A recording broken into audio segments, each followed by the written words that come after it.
Economic Development Standing Committee to order. First item. Thank you, Mr. Chair. The first item is the minutes of this committee's meeting held Monday, October 26. Recommendations to approve those minutes. So approved. Move minutes. Second. All those in favor? Opposed? Carried. Next item. Next item, item 2, is concerns of proposed road cancellations adjacent to Town Center Park. It's bylaw number 4078. The recommendations give first, second, and third readings to this bylaw and to advertise it in accordance with the community charter. So moved. Second.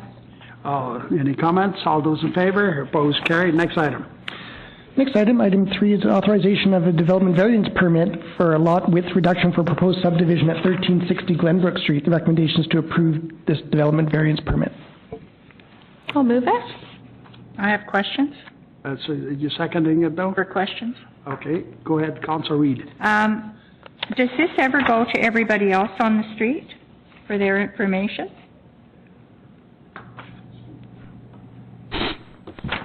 Yes, through the chair. This is a development variance permit. There is a notification.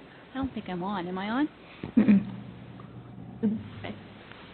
This, as a development variance permit, it will be sent out to all property owners within 400 feet of the subject site.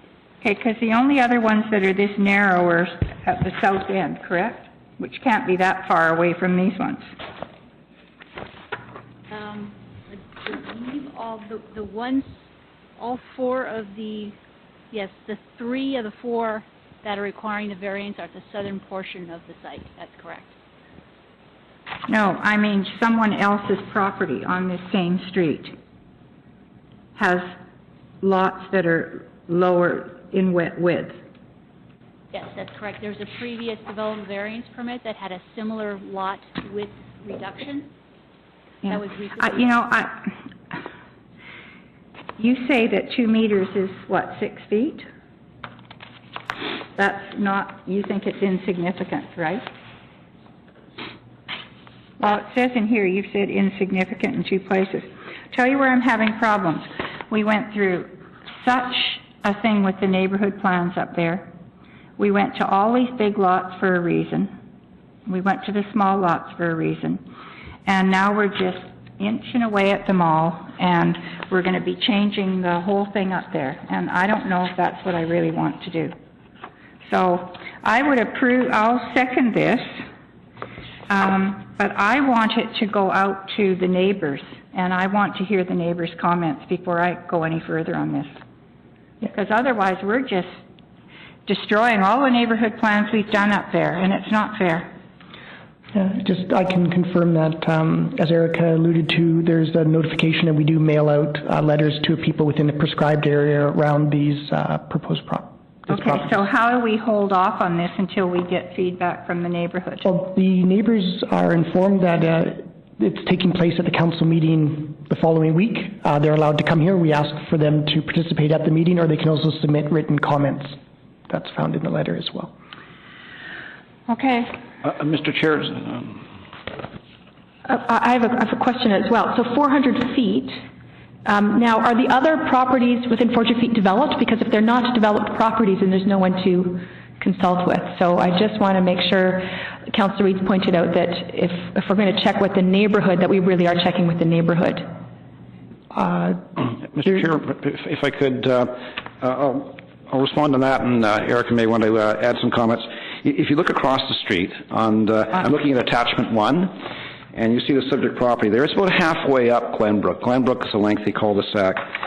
There's some lots there on the opposite side of the street, I believe, were developed to the minimum lot width, but they are new lots in the area, and there's neighbors to the north of that, as well as to the south on the east side of the street. So those other residents and property owners will be contacted through the standard development variance permit notification process.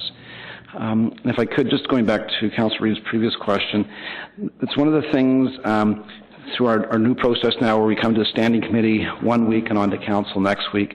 There is a notification, as the city clerk mentioned, that will go out and advise the residents and property owners in that specified area of the application going forward. So it's an early opportunity at standing committee for council members to ask questions, and it would be then going forward to council, because all council needs to consider a development variance permit. But I mean, this guy could still have 2 lots. He doesn't necessarily have to have 3. And that's the basis of the application, is to reduce the lot widths down so you can get an extra lot out of that existing frontage.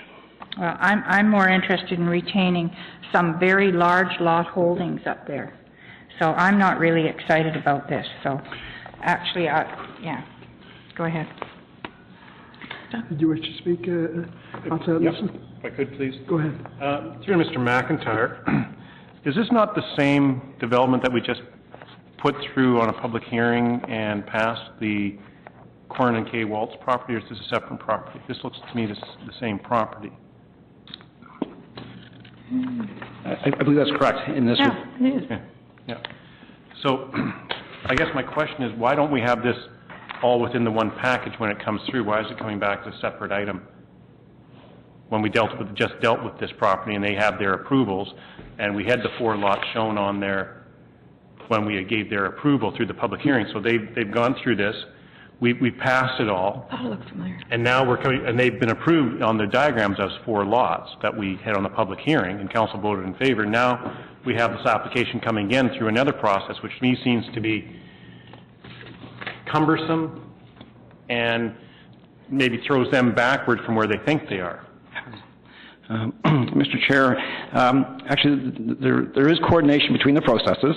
The first is a land use. It's a zoning application. It's a zoning question, and it goes through, and in the rezoning report, staff will flag that this is the proposed subdivision, and should council support the application going forward, public hearing and then on to third reading, a development variance permit would be brought forward at that time. So it does flag that in part there's a rezoning, and then secondly, what the applicant would like to do is, assuming that rezoning is supported, is then go forward with the subdivision application that would call for this variance to narrow up the lot widths, and it meets the minimum lot size of the zone, so it's not inconsistent with the zoning they've applied for. It's just the lot width that they can't meet. But we do try to coordinate between the two of them, because with the rezoning, you don't want to, I think you can flag that information, but you don't want to complicate the public hearing, because really that's a matter of the zoning for council to consider, and then after that the variance request comes forward and it's dealt with on a separate occasion.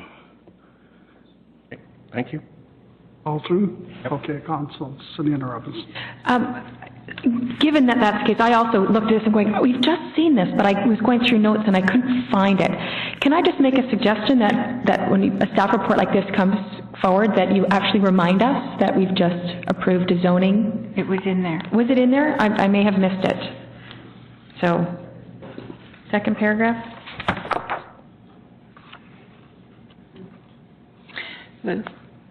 So, okay, my mistake. I thought I couldn't find that. Okay, good, Councillor Reid. Well, I think everybody up there on the large properties know what's going to be RS10 and RS8 and RS7, and they go forward with it. But so when all the neighbors come in and say, okay, well, Mr. Smith, Mr. Jones is going for RS10, that's okay, because that was in the neighborhood plan. But RS10 is also a specific size lot.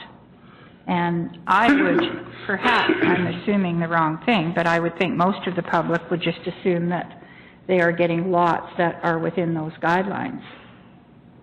And then along comes the lots and they're not. They're RS10, but they're narrower each by 6 feet, which isn't insignificant to me. That's a fairly significant frontage.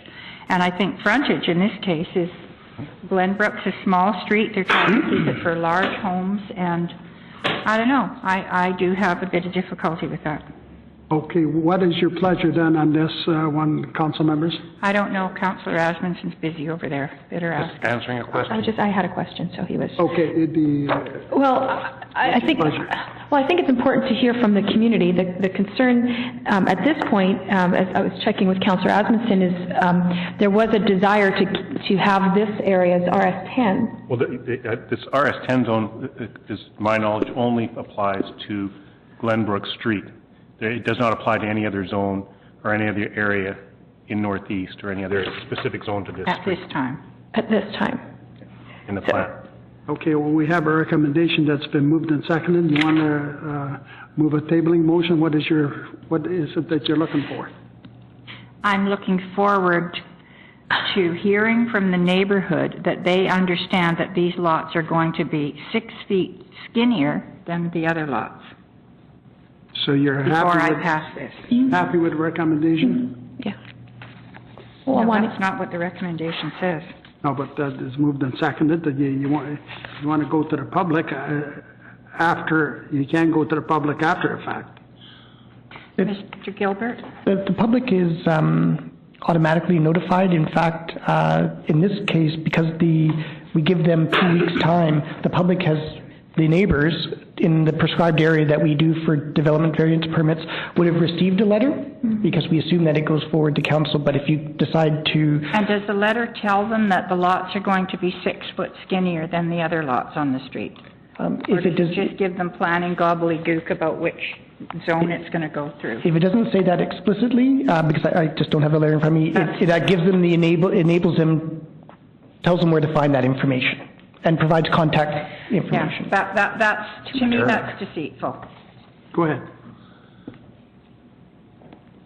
Thank you, Mr. Chair. Just to specify, yes, the letters do specifically state what's being varied within the zoning bylaw. So it says what the permitted bylaw regulation is and what it's being varied to. So it's clear in the letters that go out on the DVP to the public of what's being proposed. So it says that these lots, if created, will be 6 foot narrower than any other RS10 lots. We'll actually use the meters. It'll say it will be varied to 16 meters from what's currently provided for, which is the 18 meters minimum lot width under the RS10 zoning. As long as it's explicit? Yeah, it's just that, you know, we set about making a standard, and then we do it to ourselves every time. We start letting it go. Okay, I'm done. You're The done? neighbors You're don't happy care, with the why should I? recommendation then? I'm not happy, but I seconded it. It's got to go to council anyhow. Okay. Is there anything else you want me to do as far as the chair with this recommendation? Once this recommendation is passed, there's no turning back. Well, it'll go to council, and council as a whole will make a decision about whether to move it. So Okay. let's move it to council. Okay. All those in favor? Opposed? Carried. Next item. The next item concerns community greenhouse gas reduction strategy. It's the city's response to Bill 27. Recommendations that council, having given consideration to Section 879, direct staff to seek input from interested parties, which are listed here, conduct a public open house, use the city's webpage, etc. 2, direct staff to advise and seek feedback on any OCP amendments from the following parties, which are listed before you in the recommendation. And 3, not require consultation with the board or any other regional district or any school board except as noted within the report. Just move the recommendation. We don't have a choice in this Is there a case, second? do we? I'll second it. I have some questions as well. Go ahead. I'm curious about how many hits we get on our website. Is that really, I know it's an inexpensive way to get some consultation, but I'm curious about how many people would actually make use of it, read about it, tour the website, all that kind of stuff. Through the chair, a good question. I don't have the answer in terms of number of hits, but I think we will, it's one of the tools that we will use in terms of profiling information. It will be highlighted on the main city's homepage in terms of we're undertaking this process, and advise people, inform people of other opportunities to get in, engaged through the process. So I'd just like to make a couple of suggestions, because I think these are actually both very passive ways of engaging people, and we know from history that public open houses, unless it's a really burning issue, people generally don't participate. Even their own budget process, they don't really come. I don't expect to put all kinds of staff time into a public open house and to not have anybody show is not the best use of our resources. And I'm wondering if we can maybe mobilize a handful of stakeholders or constituents who would be interested in reaching out to their networks, and if we can have a more active. Absolutely. We would want to make sure that we're connecting in terms of those stakeholders and getting the word out. So we would do those direct contacts, and with the request of, let other people know, et cetera. So. And even a prize for the person who brings in the most people. I don't know, something that. Anyways, yeah, good ideas. And that's just a little bit more active rather than just some passive So that was one question. I want to make sure that we're consistent between the community greenhouse gas reduction strategy and our own climate action plan. Sometimes I'm concerned that we may have one plan over here and another plan over here, and I just want to make sure that we have some consistency, and will we be doing that in this strategy? Through the chair, another good question. When council considered and adopted the corporate greenhouse gas emissions, one of the directions was that the city needed to move forward on this community energy GHG reduction piece, so it was embedded in there. The other piece in terms of interdepartmental coordination, through the Deputy City Manager's Office, there's a group of senior staff that move forward, monitor progress on the corporate energy. This is within that in terms of being considered as part of that process. So there's interdepartmental coordination, and just as we reported or indicated in this report, it's part of the city's overall response to corporate energy GHG reductions, and we'll continue to do that so we don't lose sight of both pieces. Great. The other questions I have to do with the phases. We talk about phase 1 as analyzing the situation in Coquitlam. I'm assuming that part of that is gathering baseline data in terms of where we currently stand. Is that? I'm just trying to pull it. That's what it means. So I'm wondering, so we have phase 3, so phase 2, exploring options, phase 3, defining the path, and I'm just wanting to know where we're going to have our indicators and evaluation. Is that going to be part of phase 3, or is that to come at a later stage?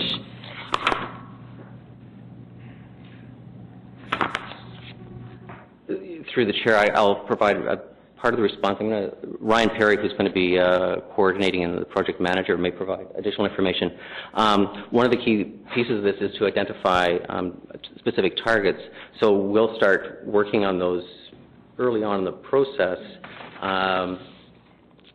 So in answer to specific to it, they'll be through phase 1, 2, through each of those phases, we'll start playing around in terms of what are those indicators and targets. So we'll also be providing 3 opportunities for council to provide input as we go through the next 6 months in terms of the development options, the development of targets.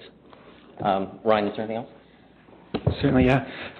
You covered most of it. One other thing to note would be in developing the targets, we would be looking at specific policies and actions and making sure there's a clear understanding of how much of an impact those policies and actions will have on actual GHG reduction targets to the best extent we can through the process.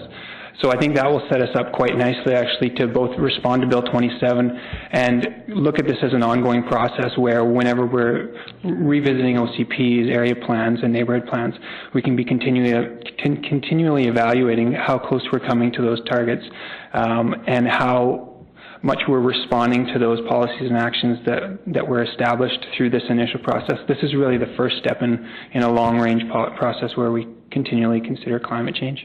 So I just want to point out, that's great, but I do want to point out that because you have policies, and if you adhere to what you're measuring is adherence to the policies, but the policies aren't good policies, it doesn't mean that you're hitting your target. So I just want to remind us that it's not about measuring to the policies, it's measuring the real outcomes, because that's how we'll know if they're good policies. Does that make sense? Yes, absolutely. Good point. I think one of the central points of this is we can have great language in our OCPs, but this is the requirement for councils to put your policies in your OCP as well as action plans and the targets is if there's building in accountability, and that outcome piece is central to that. Great, thank you. Mr. McIntyre, you got anything to add to this? Yes, thanks, Mr. Chairman. The question about the city's website hits, you got me curious now. So let us check with ICT, and I'm sure they track some global numbers, but whether they can actually peel that out so you know specific areas of the city's website, that's a really interesting piece of information. We'll check with ICT and follow up with council. Thank you. I just want Mr. Innes to know he is so happy. He's finally got himself a process person. He can hardly contain himself. He's finally got someone who you can speak to and understand and do all these little niggly things you love to do. Right? He's so happy, Selena. Through the chair, thank you, Councillor. Councillor Anderson. As we move forward this, we come up with policies or issues in which to deal with greenhouse gases in the community. What would be the impact or cost associated with the city in their policies or changes in directions, and what would that impact our city budgets? And have that part of the report. So when we look at these things and we move into the community, even though it's not directly with our corporate, it may involve costs that the city will have to incur in different areas. So I'd like to know what those may be as we look at the options coming forward. Thank you. I can respond to that in terms of the chair. Absolutely, in terms of we will, the recommendations that come out of this process will ultimately need to be costed in terms of changes to infrastructure planning, bike routes, those sorts, whatever they may be. So they will need to be considered and ultimately. Yeah, we'll need to see all the costs, whatever the option. When you look at an option, you need to know what the cost of that option is. Okay. Thank you. I'm sure that this will be coming back to us a few times before May of next year or June. Okay, any further comments? All those in favor? Opposed? It's carried. Next item. Next item, item 5, concerns zoning bylaw amendment application to permit a crematorium in the M1 General Industrial Zone. The recommendation is that Council direct staff to implement option 3 to amend the M1 zone to permit the crematorium limited to a specific site. It's your pleasure. I'll move the recommendation. If you're moving, is there a seconder? No, I have given this great thought, and I have looked over the city of Coquitlam map, and I have looked at what's going on down in our industrial area, and the fact that we have gymnasiums down there, the fact I am not interested in entertaining this at all in any way whatsoever. Okay, so there's no seconder, so they'll move to the next item. Well, you can second it. The chair is I able can to second it, but I'm not going to. No, second. You'll second it? Okay. Mayor Stewart will second it. Okay, any further discussion? Yeah, I have one more. Go ahead. Why didn't you count Bowl Chapel? It's a crematorium in North Van. There's one in North Van. I didn't see it here.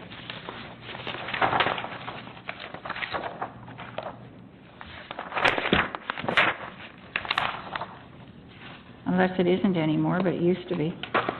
Mr. Chair, and perhaps Erica or Michael have more specific information. I believe that's the information we got about licensed crematorium as of when we did the check just a couple of weeks ago. But I don't know, Erica, is there anything else on that?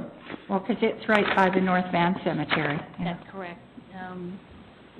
Jim, what Jim said is that particular cemetery is not licensed, and that wasn't on the list. It's not licensed?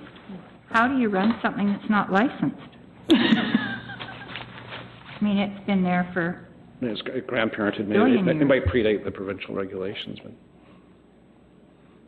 Wow, interesting.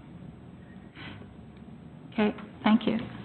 But if this was site-specific, Mr. McIntyre, where would you see it coming into Coquitlam?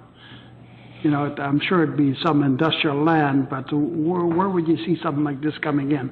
It certainly can't come into where our cemetery is now, but we do have to be quite a ways away from residential. Yes, thanks, Mr. Chair. And that was just the dilemma we faced, is recognizing that the city's existing current cemetery is it's a quaint, modest size, but it's right in the middle of a residential neighborhood. So using the practice that we found in many other municipalities across the Lower Mainland, i.e. that a crematorium is an accessory use to a cemetery, wouldn't work here. So that then brought us back to the option of looking within the industrial zones, excuse me, which has been applied in other municipalities. And but we thought rather than just having it as a broad base, outright permitted use, allow it in the zone, but only on specific properties. So a proponent would have to identify a property and bring it forward for a text amendment that would identify that and only that property for this proposed use. So I think what you're saying is that they'd have to be chasing a certain piece of land or certain pieces of land and coming back to council for approval. Am I correct? That's correct, Mr. Chair. Okay, Councillor Robinson, Councillor Asmussen next. Thank you. From my perspective, when I think about some of the direction that Coquitlam's moving, we want people to live, work, learn, and play in our community. Well, the fact is they also die in our community. So as I was thinking about did I want or not want to have a crematorium in my community, I thought, well, the fact is people die, and we have to do something with people's remains. And this is a choice that people make. So, and it's a business. So from my perspective, if we're going to support, live, work, learn, and play in our community, I think dying is the other option, and you still need to have and do something with that. So from my perspective, I think it's even a responsible thing to do. So that's why I'm supporting it. Lou? Okay, Councillor Amundson, and then Mayor Stewart. Thank you very much. I really support the option one. I mean, I've been pushing, and we've been talking for a long time, the review of all our industrial zones. I think when we went through the Fraser Mills development, we had multiple zones. We're looking at the other issue came up from the Business Economic Development Committee about a higher FSR from 1 to 3 or 2.5, and for better utilization of our limited industrial lands for higher job use. When I look at this, we're talking about a one-story building on industrial land. Is that a good use of our industrial land moving forward? So what I would prefer is, I don't think this applicant has been looking around for a bit and it's been in the process for a little bit. I would prefer that we move with option one, defer this until we've completed our review of all our industrial zones, because what I hope we're talking about is going from 10 zones down to 4, and being, I think, in a more modern state with our, I hate the word industrial zones. I would like more like job generating lands or zones, because when we talk about industrial, we think of big belching smokestacks, and that's not the future anymore. But that's where I'd like to see us go. I'd like to have that comprehensive industrial review done first, then see if that fits in with our strategy. If we put this in now, we are handicapping, I think, ourselves, or limiting ourselves on our industrial zones moving forward. Thank you. Mayor? And the reason I seconded it, because I do want us to give serious consideration to the staff recommendation. The staff recommendation was that we go with option 3, because this is a business. It is an employment generator. It is a reality, as Councillor Robinson said, is that people die. We expect that Coquitlam will, we actually offer we offer funeral services. We offer a grave site, a burial site for people who die in our community and die outside of our community. And yet, so I think we need not bury our head in the sand about the issue of cremation. It is a realistic option for a great many people. I see it as an industrial use, in that it's hard to call it anything else. It is an industry that needs to have space to do its work. The handling of deceased residents is going to, will be with us for generations to come. This is not I don't think it's as sensitive as all that, and I don't think it's something that we need to shy away from. There are all kinds of buildings in our industrial zones that are one-story buildings. A great many of them aren't industrial. A great many of them are not job creation initiatives. I think that in this instance, a business wants to locate here. There's no reason to have it rejected out of hand.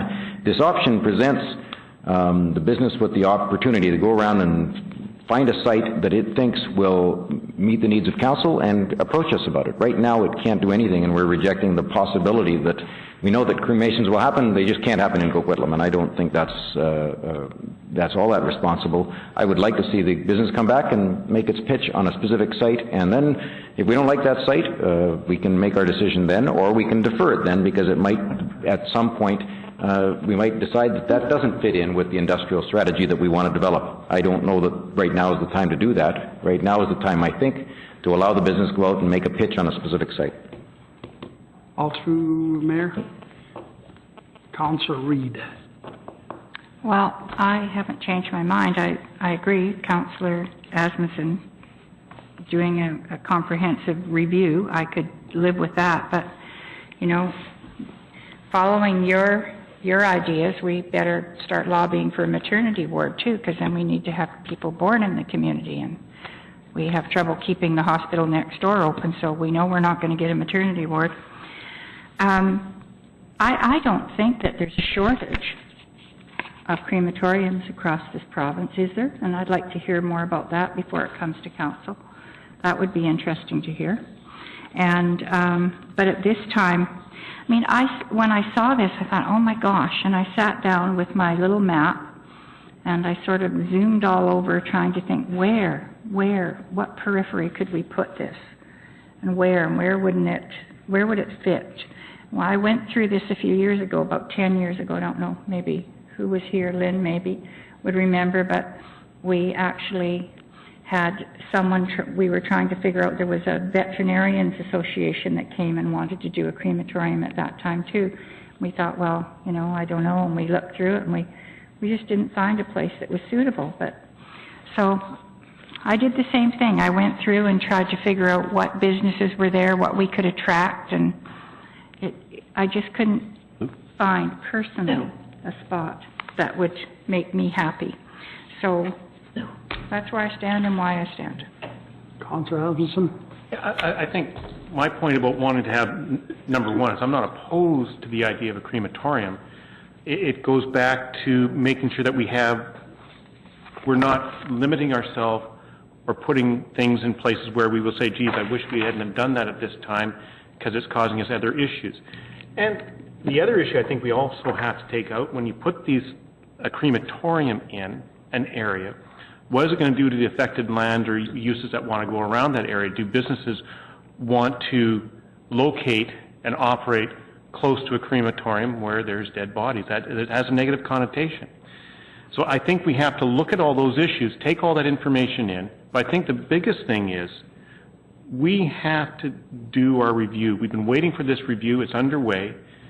And I think that's the important part. And I'm not saying no to this group. I'm not saying yes to them. But I think once we get a comprehensive review done, we can better, as I think in the report says, the review could provide a broader policy and regulatory information, set out a recommended approach for accommodating this proposed land use. And I think that's the best way to go. So, and I can't move that if anybody else in the committee moves it, but that's my recommendation. Okay, Councillor Robinson. Councillor Reid. Which brings up something else I was thinking about. Are we putting a cemetery up on Burke Mountain? I recall conversation, but I don't ever recall seeing it in any of the plans. But maybe we're not north enough. Through the chair, yes, there's land that's been designated for a cemetery memorial park. Where? Off Harper Road. Harper Park. That's what I thought. Harper Park, and then part of that area being considered for cemetery memorial park uses. But there'd be lots of homes around it, correct? South of it, the land north of it is longer-term development reserve. But okay, thank you. Well, over a period of years, I know that the funeral parlor on Clark wanted to put a crematorium right on that site. Yeah. The council members of the day voted it down. Now, our cemetery certainly is too close to the residential and way too small. I think what our future is to look for a piece of land that's about 150 acres or so, and a crematorium should be probably dead center of that, like it is in Vancouver and other cemeteries, rather than, closer residential and everything else. I have no problem with, exploring and seeing what, but I think I don't want to give them a wild goose chase to where they'll be looking at property from time to time and the council members are going to be turning it down. But however, that's my thought on it. I don't want to go backwards, but my mind is open that we can look at some ideas of where it can go and that type of deal. But I think we're years away from anything like this happening. Councillor Robinson. Thank you. So I actually, listening to my colleagues around the table, I'd actually like to propose an amendment that we actually defer this until the review is complete in spring 2010. Only because my concern is that if this were to, narrowly pass through to council and narrowly pass there, then this proposed business person could go on and do all this and continually get shut down. And I don't want to do that either. I don't think that's a good way to do business, because I think it just sends a mixed message. So perhaps, in light of what my colleagues have said, we're better off to wait to spring 2010, which is not a long time, as long as that's when we're going to get this. And it's 6 months wait. And at that point, have a better idea of what is going on down there, what's the best way to use that land, keeping in mind that there is certainly somebody out there who does want to operate a crematorium. Okay, we have a motion on the floor. Which one? To defer Recommendation that's on page 5, on top. Number one? Defer until 2010. It was moved by Councillor Robinson and seconded by the Mayor. No, Mr. Chair, actually, deferral is option 1, so I don't know that we could move an amendment to option 3 to turn it into one of the other options procedurally. And I'm not opposed to doing that. I just want to make sure that we open our mind. I'm not particularly concerned about a crematorium as being a use that would be, as Councillor Asmussen said, something that would be negative. So I have a question. Would a funeral home be permitted in, right now, I assume funeral homes are in our commercial zone. And if a funeral home came to the door today, that we would permit them to locate in one of the permitted areas. Yes, through the chair, that's correct. That funeral homes are currently, I believe, permitted in our CS1 zone. Well, okay, so to me, I mean, that's, a funeral home would be more negative, and it's likely to be in any part of our community right near residential. I'm not as concerned with a crematorium that could only be on a specific site as proposed by staff. But it sounds like this is not going to be passed today anyway. The great thing about all of this is that it's on the internet, so that I suspect this applicant is probably going to be watching either live or later on the debate of this committee, and they're going to realize going into it that they've got a tough battle ahead of them if they want to convince us that a particular site is appropriate. So whichever choice they made, I think that the business is going into this with its eyes open. I've never talked to them, but I suspect they'd have their eyes open about council's perspectives on this.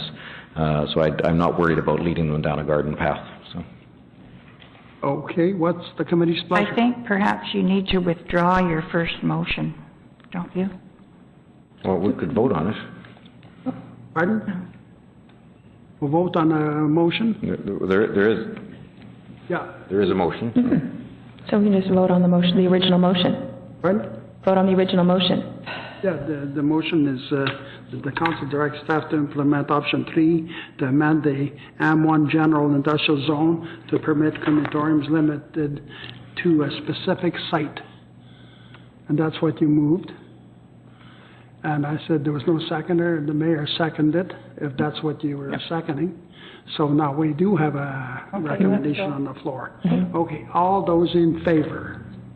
Opposed? Council Reid is opposed. It's carried. Next item. Mr. Chair, just for clarification, the proposed amendment was not seconded or withdrawn? Okay. Secret.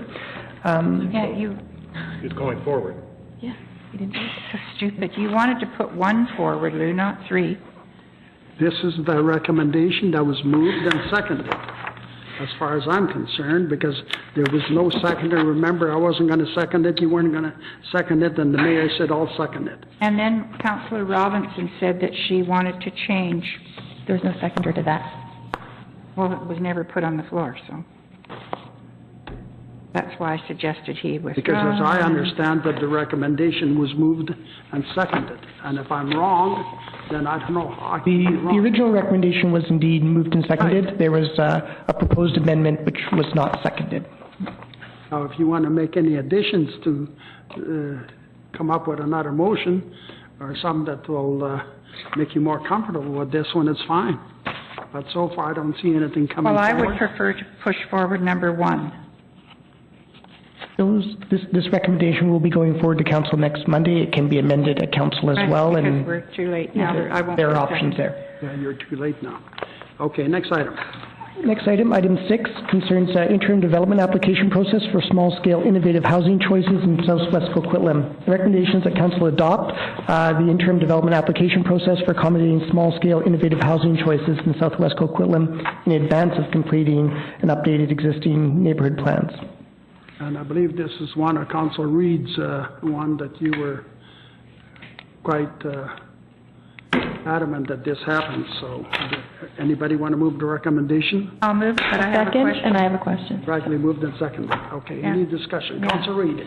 Okay, the only part I don't like is the very first step where it says a pre-application meeting with city staff to review and discuss guidelines, requirements, and identify potential. I would like to see if someone comes forward with a brand new idea. I would like them, obviously, to come to staff first, but before you waste any more time on it, I would like council to have a heads up. Because we're preempting a lot of the discussions we're going to have in that neighborhood, correct? Yes? So we're preempting some of this stuff, but if it's what we know and what we've been working on for the last few years, I think it would be good for staff to have their pre-application meeting after council sort of had a heads up. I mean, it can be an informal heads up that, gee, we're going to be building this giant 2-block long, 3-story, whatever, and staff kind of likes it, but we have to go through the processes. And because if it came up and we all looked at it and said, well, we don't care how much time you waste on this, we hate it, you know, it's not what we have in mind, then I think we're doing it backwards. And I'm thinking of an informal heads up while we're in this funny little stage here before we have everything in stone, so to speak. So I'd like Mr. McIntyre's comments on that, because I may be all wet too, so. Mr. Chair, no, that's an interesting thought, and I know of late, and this has come up a couple times now, getting information to council early on around some of these applications. And in fact, the last one we just dealt with, that's why we brought that forward with options as opposed to a specific bylaw to allow for that early discussion. I can appreciate what's being suggested, and I think it's a good idea. We do have to sit down with the applicants. They come in and they want to talk, and they got some ideas, and they may or may not have looked too closely at the zoning, or we may need to make some changes and that. So they want to have that initial discussion. I think that's beneficial all around. If after that, if we got to a point where they're quite comfortable with going forward, we can find a way and a means to get that information to council. As you said, an early heads up so you're aware of what's in discussion. So rather than hearing it on the street, you can hear it through a more formal process. So let us take that.